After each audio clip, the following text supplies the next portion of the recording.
ಹೇ guys, welcome back. ಹೆಂಗಿರ ಎಲ್ಲರೂ? Video ಒಳಗಡೆ ಬಂದರೆ 365 ಡೇಸ್ 365 ರೀಲ್ಸ್. ಬೆಂಗಳೂರಲ್ಲಿ ICN ಕಾಂಪಿಟೇಷನ್ ನಡೀತಿದೆ. ಈ ಕಾಂಪಿಟೇಷನ್ಗೆ ನಾನು ಹೋಗ್ತಾ ಇದ್ದೀನಿ. ಮಲ್ಟಿ ಬ್ರ್ಯಾಂಡೆಡ್, ನಾನು ಎಲ್ಲ ಬ್ರ್ಯಾಂಡು ನಮ್ಮ ಹತ್ರ ಬರಬೇಕು. Hey guys, welcome back. ಹೆಂಗಿರ ಎಲ್ಲರೂ? ವಿಡಿಯೋ ತಮ್ಮನೇಲಿ ನೋಡಿದ ತಕ್ಷಣ ಗೊತ್ತಾಗಿರುತ್ತೆ ಏನ್ರ ಬಗ್ಗೆ ಮಾತಾಡ್ತಿದ್ದೀವಿ ಅಂತ. ಅದಕ್ಕಿಂತ ಮುಂಚೆ ಈ ನಮ್ಮ ಹೊಸ ಲುಕ್ಕು ಹೆಂಗಿದೆ ಅಂತ ಕಮೆಂಟ್ ಮಾಡಿ. ಇದಕ್ಕಿಂತ ಮುಂಚೆ ಆ್ಯಕ್ಚುಲಿ ನಾನು ಬೇರೆ ಲುಕ್ಕಲ್ಲಿದ್ದೆ. ನೀವು ಆ ಲುಕ್ ನೋಡಿದ್ರೆ ತಲೆ ಕೆಡ್ಸ್ಕೊಬಿಡ್ತೀರಾ. ಇಲ್ಲಿ ಫೋಟೋ ಹಾಕ್ತೀನಿ ನೋಡಿ. ಸೊ ಈ ಲುಕ್ಕಲ್ಲಿದ್ದೆ. ಅದಾದಮೇಲೆ ವಿಡಿಯೋ ಮಾಡಿರಲಿಲ್ಲ. ಎಷ್ಟೊಂದು ದಿನ ಆಯಿತು ಲಾಂಗ್ ವಿಡಿಯೋನು ಮಾಡಿ. ಸೊ ಅದಾದಮೇಲೆ ಈ ಥರ ಕಟ್ಟಿಂಗ್ ಏನಕ್ಕೆ ಅಂದರೆ, ಒಂದು ಬಿಸಿಲು ಜಾಸ್ತಿ, ನಾವು ನಮ್ಮ ಬಾಡಿ ಫುಲ್ಲು ಹೀಟು. ಈ ಬಿಸಿಲಿಗೆ ನಮ್ಮ ಬಾಡಿಲಿರೋ ಹೀಟ್ಗೆ ಎರಡೂ ಮಿಕ್ಸ್ ಆಗಿ ಶೆಕೆ. ಸೊ ಮೇಂಟೈನ್ ಮಾಡೋಕ್ಕಾಗದೆ ಎತ್ತಿಸ್ಬಿಟ್ಟೆ. ಇದು ಚೆನ್ನಾಗಿ ಐತೆ ಅಂತ ನಾನು ಅನ್ಕೋತೀನಿ. ಹೆಂಗೈತೆ ಅಂತ ಕಮೆಂಟ್ ಮಾಡಿ. ಸೊ ವಿಡಿಯೋ ಒಳಗಡೆ ಬಂದರೆ, ಲಾಂಗ್ ವಿಡಿಯೋ ಏನೋ ಮಾಡಿಲ್ಲ ಗೊತ್ತು, ಬಟ್ ಶಾರ್ಟ್ಸ್ಗೆ ನೀವೆಲ್ಲ ಬರೀ ಇನ್ಸ್ಟಾಗ್ರಾಮಲ್ಲಿ ನೋಡ್ತೀರಾ, ನನಗೆ ಗೊತ್ತು. ಅದಕ್ಕೆ ನಾನು ಯೂಟ್ಯೂಬಲ್ಲಿ ನಿಮ್ಮ ಕಣ್ಣಿಗೆ ಕಾಣಿಸ್ಕೊಂಡಿಲ್ಲ. ಬಟ್ ಆಗಲೇ ಇವತ್ತಿಗೆ 17 ದಿನ ಆಯಿತು ಕಂಟಿನ್ಯೂಸ್ ಆಗಿ ನಾನು ಯೂಟ್ಯೂಬಲ್ಲಿ, ಇನ್ಸ್ಟಾಗ್ರಾಮಲ್ಲಿ ಶಾರ್ಟ್ಸ್ ಅಪ್ಲೋಡ್ ಮಾಡ್ತಾಯಿದ್ದೀನಿ. ಅಂದರೆ ಇನ್ಸ್ಟಾಗ್ರಾಮಲ್ಲಿ ರೀಲ್ಸು, ಯೂಟ್ಯೂಬಲ್ಲಿ ಶಾರ್ಟ್ಸ್ ಅಪ್ಲೋಡ್ ಮಾಡ್ತಾಯಿದ್ದೀನಿ. ಮಾತಾಡೋಣ ಏನು ಅಂತ. ಇನ್ನು ಇವತ್ತಿಗೆ ಬಂದರೆ, ಇವತ್ತಾಗಲೇ ಊಟ ಆಯಿತು, ನಿದ್ದೆನೂ ಒಂದು ರೌಂಡ್ ಆಗೋಯ್ತು. ಸೊ ಈಗ ಜಿಮ್ಗೆ ಹೋಗಬೇಕು. ಅದಕ್ಕಿಂತ ಮುಂಚೆ ವೀಡಿಯೋ ರೆಕಾರ್ಡ್ ಮಾಡಿಕೊಂಡು ಹೋಗ್ಬೇಕು. ಬಂದು ಮಾತಾಡ್ತೀನಿ. ಗೈಸ್, ನೀವು ಯಾರಾದರೂ ಪ್ರೀ ವರ್ಕೌಟ್ ಯೂಸ್ ಮಾಡ್ತಿದ್ರೆ, ಇಲ್ಲ ಪ್ರೀ ವರ್ಕೌಟ್ ಯೂಸ್ ಮಾಡಬೇಕು ಅಂತ ಅಂದ್ಕೊಂಡಿದ್ರೆ, ಇದು ನನ್ನ ಬೆಸ್ಟ್ ಸಜೆಷನ್. ಅದರಲ್ಲೂ ಕೋಲಾ ಫ್ರೋಸ್ಟ್ ಫ್ಲೇವರ್, ಕೋಲ್ಡ್ ವಾಟ್ರು ಇಲ್ಲಾಂದರೆ ಐಸ್ ಕ್ಯೂಬ್ಸ್ ಹಾಕ್ಕೊಂಡು ಪ್ರೀ ವರ್ಕೌಟ್ ಮಿಕ್ಸ್ ಮಾಡ್ಕೊಂಡು ಕುಡಿತಾ ಇದ್ರೆ ಆ ಮಜಾನೇ ಬೇರೆ. ಸೊ ಈ ಪ್ರೀ ವರ್ಕೌಟ್ ಟ್ರೈ ಮಾಡಿ, ತುಂಬ ಚೆನ್ನಾಗಿದೆ. ಅದರಲ್ಲೂ ಆ ಫ್ಲೇವರ್ ಸಿಕ್ಸಿ. ಅಲ್ಲೊಂದು ಡಬ್ಬ ಮಡಗಿದ್ದೀನಿ ಸ್ಟಾಕ್. ಮಲ್ಟಿ ಬ್ರ್ಯಾಂಡೆಡ್, ನಾನು ಎಲ್ಲ ಬ್ರ್ಯಾಂಡು ನಮ್ಮ ಹತ್ರ ಬರಬೇಕು. ಸೊ ಇನ್ನು ವಿಡಿಯೋ ಒಳಗಡೆ ಬಂದರೆ, ಇವತ್ತಿನ ವಿಡಿಯೋ ಏನಂದರೆ, ಕರೆಕ್ಟಾಗಿ ಒಂದು ಲಾಸ್ಟ್ ಮಂತಿಂದ ಇನ್ಸ್ಟಾಗ್ರಾಮಲ್ಲಿ, ಯೂಟ್ಯೂಬಲ್ಲಿ ಕಂಟಿನ್ಯೂಸ್ ಆಗಿ, ಅಂದರೆ 30 ಸೆಕೆಂಡ್ಸ್ ಇಲ್ಲ 1 ಮಿನಿಟ್ ವೀಡಿಯೋನ ಬಿಡ್ತಾಯಿದ್ದೀನಿ. Something fitness and lifestyle ಬಗ್ಗೆ ಕಂಟಿನ್ಯೂಸ್ ಆಗಿ ಬಿಡ್ತಾಯಿದ್ದೀನಿ. ಹೇಳ್ಬೇಕಂದ್ರೆ ಇದೊಂಥರ ಚಾಲೆಂಜ್ ತೊಗೊಂಡಿದ್ದೀನಿ. Like 365 days 365 reels fitness and lifestyle ಬಗ್ಗೆ ಅಂತ. ಈ ಥರ ಸಡನ್ನಾಗಿ ಏನಕ್ಕೆ ಮಾಡಬೇಕು ಅಂತ ಅಂದ್ಕೊಂಡೆ ಅಂದರೆ, ಒಂದು ನಾನೇ ಅಂದರೆ ಇನ್ಸ್ಟಾಗ್ರಾಮ್ ಮೇಲೆ, ಯೂಟ್ಯೂಬ್ ಮೇಲೆ, ಮೀನ್ಸ್ ಈ ಕಂಪ್ಲೀಟ್ ಸೋಷಿಯಲ್ ಮೀಡಿಯಾ ಮೇಲೆ ಕಾನ್ಸಂಟ್ರೇಟ್ ಮಾಡ್ತಾ ಇರಲಿಲ್ಲ. ವಾರಕ್ಕೊಂದು ವೀಡಿಯೋನೋ, 3 ದಿನಕ್ಕೊಂದು ವೀಡಿಯೋನೋ ಆ ಥರ ಮಾಡ್ತಾಯಿದ್ದೆ. ಅದೊಂದು ರೀಸನ್ನು. ಏನಂದರೆ, ಇವಾಗ ಎಲ್ಲರೂ ಹೇಳ್ತಾರಲ್ಲ, ಕನ್ಸಿಸ್ಟೆನ್ಸಿ ಇದ್ದರೆ ಏನು ಬೇಕಾದರೂ ಮಾಡ್ಬೋದು ಅಂತ. ಸೊ ಅದಕ್ಕೆ ಎಲ್ಲ ಯೋಚನೆ ಮಾಡಿ ಸಡನ್ನಾಗಿ ಒಂದಿನ ಕೂತ್ಕೊಂಡು ಒಂದು ನಿರ್ಧಾರ ತಗೋಬಿಟ್ಟೆ. ಕಂಟಿನ್ಯೂಸ್ ಆಗಿ 1 ವರ್ಷ ಅಪ್ಲೋಡ್ ಮಾಡೋಣ, ಏನಾಗುತ್ತಾಗಲಿ. Complete fitness and lifestyle ಬಗ್ಗೆ ನನಗೆ ಎಷ್ಟು ಗೊತ್ತು, ಏನೇನು ಗೊತ್ತು, ಎಲ್ಲ ಪ್ರತಿಯೊಂದು, ಇಲ್ಲ ಎಕ್ಸ್ಪೀರಿಯೆನ್ಸ್ ಆಗಿರೋದು, ಮುಂದೆ ಏನೇನು ಎಕ್ಸ್ಪೀರಿಯೆನ್ಸ್ ಆಗುತ್ತೆ ಅದು ಪ್ರತಿಯೊಂದು, complete fitness and lifestyle ಬಗ್ಗೆ ಏನೇನು ಗೊತ್ತು ಎಲ್ಲ ಹೇಳೋಣ.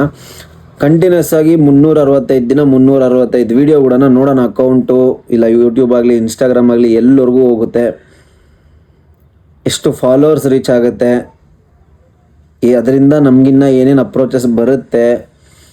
ಸೊ ನೋಡೇ ಬಿಡೋಣ ಅಂದ್ಬಿಟ್ಟು ಈ ಚಾಲೆಂಜ್ ಟೇಕಪ್ ಮಾಡಿದೆ. ಅಟ್ ಪ್ರೆಸೆಂಟ್ ಇವತ್ತು ಡೇಟ್ ಬಂದ್ಬಿಟ್ಟು 8 ಮೇನಾ ಏಪ್ರಿಲ್, ಇದು ಮೇ, 8 ಮೇ. ಇವತ್ತಿಗೆ ಟೋಟಲಾಗಿ 17, ಇವತ್ತು ಅಪ್ಲೋಡ್ ಮಾಡಿದ್ರೆ 17, ಇವತ್ತು ಅಪ್ಲೋಡ್ ಆಗ್ತಾ ಇರೋದು day 17th reel. So day 17th ರೀಲ್ನ ಇವತ್ತು ಅಪ್ಲೋಡ್ ಮಾಡ್ತಾಯಿದ್ದೀನಿ. ಇವತ್ತು ಸಾಯಂಕಾಲ 5 ಅಪ್ಲೋಡ್ ಆಗುತ್ತೆ ಯೂಟ್ಯೂಬಲ್ಲೂ, ಇನ್ಸ್ಟಾಗ್ರಾಮಲ್ಲೂ. ಸೊ ಇದು ಕತೆ. ಅರುಣಾಚಲ ಓಡ್ ಬಂದಾದ್ಮೇಲೆ ವೀಡಿಯೋನೇ ಮಾಡಲಿಲ್ಲ. ಆ್ಯಕ್ಚುಲಿ ಮಾಡಬೇಕು ಅಂತ ಅಂದ್ಕೊಂಡಿದ್ದೆ, ಬಟ್ ಮಾಡಿಲ್ಲ. ಇದೇ ಕತೆ ಆಗೋದು. ಮಾಡಬೇಕು ಅನ್ಕೋತೀನಿ, ಮಾಡಬೇಕು ಅನ್ಕೋತೀನಿ, ಮಾಡೋಕ್ಕಾಗಲ್ಲ.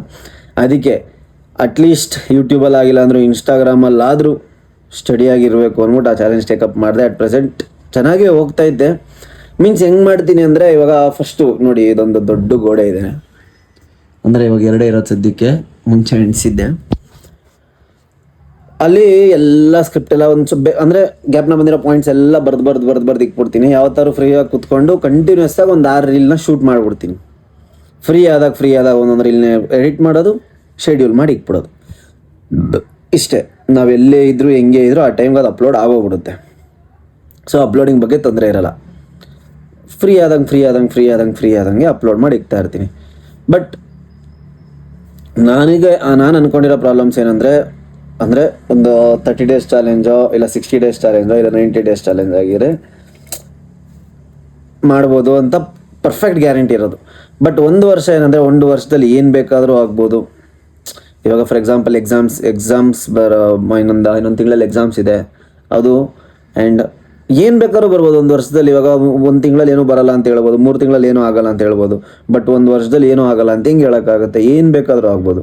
ಸೊ ಹೆಂಗಾನ ಮಾಡಿ 1 ವರ್ಷ ಕಂಟಿನ್ಯೂಸ್ ಆಗಿ ಅಪ್ಲೋಡ್ ಮಾಡಬೇಕು ಅಂತ ಫಿಕ್ಸ್ ಆಗಿದ್ದೀನಿ.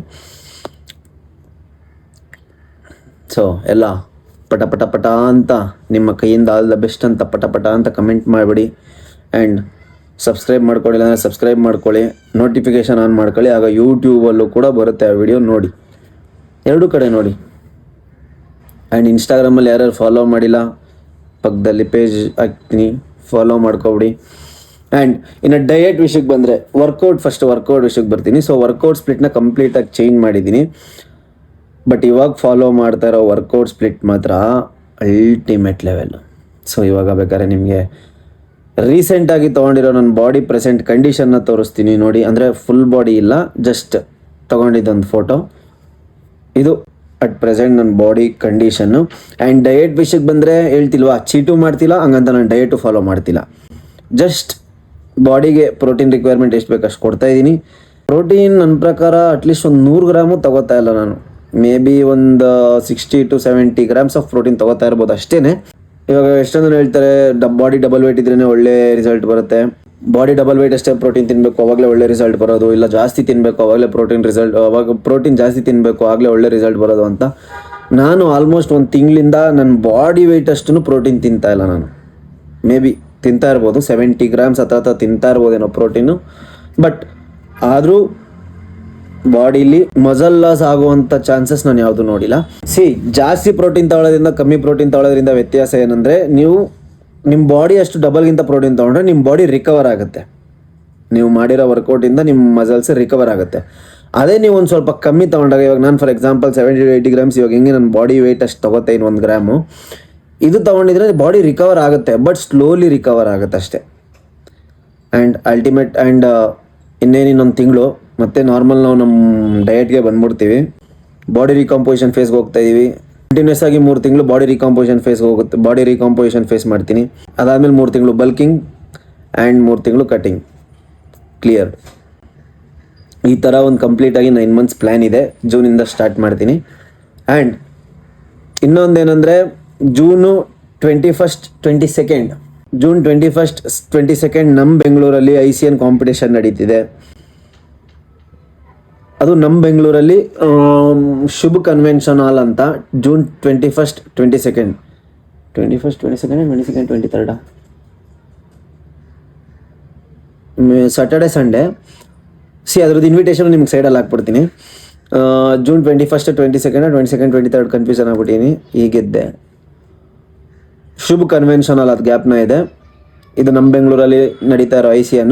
ICN ಇದು 2ನೇ ಕಾಂಪಿಟೇಷನ್. ಫಸ್ಟ್ ಬಂದ್ಬಿಟ್ಟು ಮುಂಬೈಯಲ್ಲಿ ನಡೀತು, ಸೆಕೆಂಡ್ನೇದು ಬೆಂಗಳೂರಲ್ಲಿ, next Hyderabad and Goa last. ಇದೇನಕ್ಕೆ ಹೇಳ್ತಾ ಇದ್ದೀನಿ ಅಂದರೆ, ಈ ಕಾಂಪಿಟೇಷನ್ಗೆ ನಾನು ಹೋಗ್ತಾ ಇದ್ದೀನಿ, ಆಡೋಕ್ಕಲ್ಲ, ಜಸ್ಟ್ ನೋಡೋಕ್ಕೆ, ಪ್ರೇಕ್ಷಕನಾಗಿ ಅಷ್ಟೇ, ವೀಕ್ಷಣೆಗಾಗಿ ಹೋಗ್ತಾ ಇದ್ದೀನಿ. ಆ್ಯಂಡ್ ಹೌದು, ನಮ್ಮ ಜಿಮ್ಮಲ್ಲೂ ಒಬ್ಬರು ಪಾರ್ಟಿಸಿಪೇಟ್ ಮಾಡ್ತಾ ಇದ್ದಾರೆ. ಆ್ಯಂಡ್ ನಮ್ಮ ಕನ್ನಡ ಫಿಟ್ನೆಸ್ ಇನ್ಫ್ಲುಯೆನ್ಸರ್ಸ್ ಎಷ್ಟೊಂದು ಜನ ಪಾರ್ಟಿಸಿಪೇಟ್ ಮಾಡ್ತಾ ಇದ್ದಾರೆ. ಲೈಕ್ ವೈಷ್ಣವ್ ಅವ್ರು ಮಾಡ್ತಿದ್ದಾರೆ, ಧನುಷ್ ಅವ್ರು ಮಾಡ್ತಿದ್ದಾರೆ, ಆ್ಯಂಡ್ ರಾಜ್ ಎಸ್ಥೆಟಿಕ್ಸ್ ಅವ್ರು ಮಾಡ್ತಿದ್ದಾರೆ. ಸೊ ಇವರೆಲ್ಲ ಪಾರ್ಟಿಸಿಪೇಟ್ ಮಾಡ್ತಾ ಇದ್ದಾರೆ. ಆ್ಯಂಡ್ ನಮ್ಮ ಜಿಮ್ಮಲ್ಲೂ ಎಷ್ಟೊಂದು ಜನ ಪಾರ್ಟಿಸಿಪೇಟ್ ಮಾಡ್ತಾ ಇದ್ದಾರೆ ಈ ನಮ್ಮ ಬೆಂಗಳೂರಲ್ಲಿ ನಡೀತಿರೋ ICN ಕಾಂಪಿಟೇಷನಲ್ಲಿ. ಜಸ್ಟ್ ಹೋಗ್ಬಿಟ್ಟು ಬರೋಣ, ಒಂದು ಎಕ್ಸ್ಪೀರಿಯೆನ್ಸ್ ಆಗುತ್ತೆ. ಇನ್ನು ಮಿಕ್ಕಿದ ಅಪ್ಡೇಟ್ಸು ಹೇಳ್ತೀನಿ. ಅಲ್ಲಿ ಜೂನ್ 21, 22 ಅದು ಯಾವ ಡೇಟ್ ಇದೆ ಇಲ್ಲಿ ಇನ್ವಿಟೇಷನ್ ಹಾಕ್ತೀನಿ. ನಾ ಅಲ್ಲಿಗೆ ಹೋಗ್ತಾಯಿದ್ದೀನಿ. ಅಲ್ಲಿ ವಿಡಿಯೋ ಮಾಡೋಣ ಅಂತ ಪ್ಲ್ಯಾನಲ್ಲಿ ಇದ್ದೀನಿ. Let see. ಯಾರಾದರೂ ಆ ಕಾಂಪಿಟೇಷನ್ಗೆ ಬರೋರಿದ್ರೆ ಕಮೆಂಟ್ ಮಾಡಿ, ಸಿಗೋಣ. ಈ 365 ಡೇಸ್ 365 ರೀಲ್ಸ್ ಮಾಡೋದ್ರಿಂದ ಏನು ಪ್ರಯೋಜನ ಆಗ್ಬೋದು ಅಂತ ನಾನು ಅಂದ್ಕೊಂಡಿದ್ದೀನಿ ಅಂದರೆ, ಒಂದು ಆಟೋಮೆಟಿಕ್ ಫಾಲೋವರ್ಸ್ ಜಾಸ್ತಿ ಆಗ್ತಾರೆ. ಒಂದೊಂದು ರೀಲ್ಗೆ ಒಂದು 10 ಜನ ಅಂದ್ಕೊಂಡ್ರು ಎಷ್ಟೋ ಜನ ಆಗೋದ್ರು, ಇನ್ನೂ ಜಾಸ್ತಿನೇ ಬರ್ತಾರೆ ಐ ಥಿಂಕ್. ಯಾಕಂದರೆ ಇವಾಗ ನೋಡಿ, ಸ್ಟಾರ್ಟ್ ಮಾಡಿ 17 ದಿನ ಆಯಿತು. ಆಲ್ಮೋಸ್ಟ್ ಹತ್ರ ಒಂದು 200 ಜನ ಅಂತೂ ಜಾಸ್ತಿ ಆಗೋರೆ ಫಾಲೋವರ್ಸು. ಅದಾದಮೇಲೆ ವ್ಯೂಸು ಒಂದೊಂದು ವೀಡಿಯೋಗೆ ಬರುತ್ತೆ, ಒಂದೊಂದು ವೀಡಿಯೋಗೆ ಬರೋಲ್ಲ. ಒಂದೊಂದು ವೀಡಿಯೋಗೆ ಬರೋದ್ರಿಂದ ಬೇರೆ ವೀಡಿಯೋಗೂ ವ್ಯೂಸ್ ಬರುತ್ತೆ. ಆ್ಯಂಡ್ ನಮಗೆ ಮೇಯ್ನ್ ಯಾವ್ದಾದ್ರು ಬ್ರ್ಯಾಂಡ್ ಅಪ್ರೋಚ್ ಆಗ್ಬೋದು, ಆ ಚಾನ್ಸಸ್ಸು ತುಂಬ ಇರುತ್ತೆ. ಬ್ರ್ಯಾಂಡ್ ಯಾವ್ದಾದ್ರು ಬಂದು ಅಪ್ರೋಚ್ ಆದರೆ ಅದು ನಮಗೆ ತುಂಬ ಯೂಸ್ ಆಗುತ್ತೆ. ಇದೆ ಅದಿನ್ನೂ ಆ ರೇಂಜ್ಗೆ ಹೋಗಾದ್ಮೇಲೆ ಗೊತ್ತಾಗುತ್ತೆ ನಮಗೆ ಏನೇನು ಇನ್ನೂ ಲಾಭ ಇರುತ್ತೆ ಅಂತ. ಆ್ಯಂಡ್ ಇದರಲ್ಲಿ ನಾನು ಮಾಡೋದೇನು ಅಂದರೆ, ಫಾಲೋವರ್ಸ್ ಜಾಸ್ತಿ ಆದಮೇಲೆ ನಾನೇನು ಮಾಡಬೇಕು ಅಂದ್ಕೊಂಡಿದ್ದೀನಿ ಅಂದರೆ, ಅದೀಗ ಹೇಳಲ್ಲ. ಈಗ ನನ್ನ ಇನ್ಸ್ಟಾಗ್ರಾಮಲ್ಲಿ 4065 ಜನ ಅಟ್ ಪ್ರೆಸೆಂಟ್ ಇವತ್ತಿಗಿದ್ದಾರೆ. ಅದು 5000 ಆಗಲಿ, 5K ಫಾಲೋವರ್ಸ್ ಆಗಲಿ, ರೀಲ್ ಮಾಡಿ ಅಪ್ಲೋಡ್ ಮಾಡ್ತೀನಿ. 10K ಏನು ಮಾಡಬೇಕು ಅಂದ್ಕೊಂಡಿದ್ದೀನಿ ಅಂತ ಪ್ರಾಮಿಸ್. ಇದನ್ನು ಆಲ್ಮೋಸ್ಟ್ ನಮ್ಮ ಕನ್ನಡದಲ್ಲಿ ಯಾರೂ ಮಾಡಿಲ್ಲ, ಆ ಥರ ಮಾಡಬೇಕು ಅಂದ್ಕೊಂಡಿದ್ದೀನಿ. ಗಿವ್ ಅವೇ, ಅನ್ನದಾನ ಅವೆಲ್ಲ ಇಲ್ಲ. ಫಿಟ್ನೆಸ್ಗೆ ಸಂಬಂಧಪಟ್ಟಿರೋದೇ, ನಿಮಗೂ ಹೆಲ್ಪ್ ಆಗಬೇಕು, ಹೊಸದಾಗಿರಬೇಕು. ಸೊ ಆ ಥರ ಪ್ಲ್ಯಾನ್ ಮಾಡಿದ್ದೀನಿ. ಸಬ್ಸ್ಕ್ರೈಬ್ ಮಾಡ್ಕೊಂಡಿಲ್ಲ ಅಂದರೆ ಸಬ್ಸ್ಕ್ರೈಬ್ ಮಾಡ್ಕೊಳ್ಳಿ, ಯೂಟ್ಯೂಬ್ನ ಫಾಲೋ ಮಾಡ್ಕೊಳ್ಳಿ, ಇನ್ಸ್ಟಾಗ್ರಾಮ್ ನನ್ನ ಅಕೌಂಟ್ನ. ಸೊ ಗೈಸ್, ಇಷ್ಟು ಹೇಳ್ತಾ ಇವತ್ತಿನ ವೀಡಿಯೋ ಇಷ್ಟೇ. ಚಿಕ್ಕ ವೀಡಿಯೋನೇ, ಜಸ್ಟ್ ಒಂದು ಅಪ್ಡೇಟ್. ಆ್ಯಂಡ್ ನೋಡೋಣ ಗುರು, ಮಾಡೋಣ ಕಂಟಿನ್ಯೂಸ್ ಆಗಿ ಯೂಟ್ಯೂಬ್ ವೀಡಿಯೋನ. ಪ್ರತಿ ಸರಿ ಇದು ಹೇಳ್ತೀನಿ, ಕಂಟಿನ್ಯೂಸ್ ಆಗಿ ಮಾಡ್ತೀನಿ ಅಂತ. ಬಟ್ ಅದಕ್ಕೆ ಇವಾಗ ಇದಾರ ಮಾಡ್ತೇನೆ, ಇನ್ಸ್ಟಾಗ್ರಾಮರು ಕಂಟಿನ್ಯೂಸ್ ಆಗಿ ಮಾಡ್ತೇನೆ, ಯೂಟ್ಯೂಬ್ ವೀಡಿಯೋ ಮಾಡೋಣ. ಸೊ ನೆಕ್ಸ್ಟ್ ಇನ್ನೊಂದು ಚೆನ್ನಾಗಿರೋ ವೀಡಿಯೋದಲ್ಲಿ ಸಿಗೋಣ. Until then.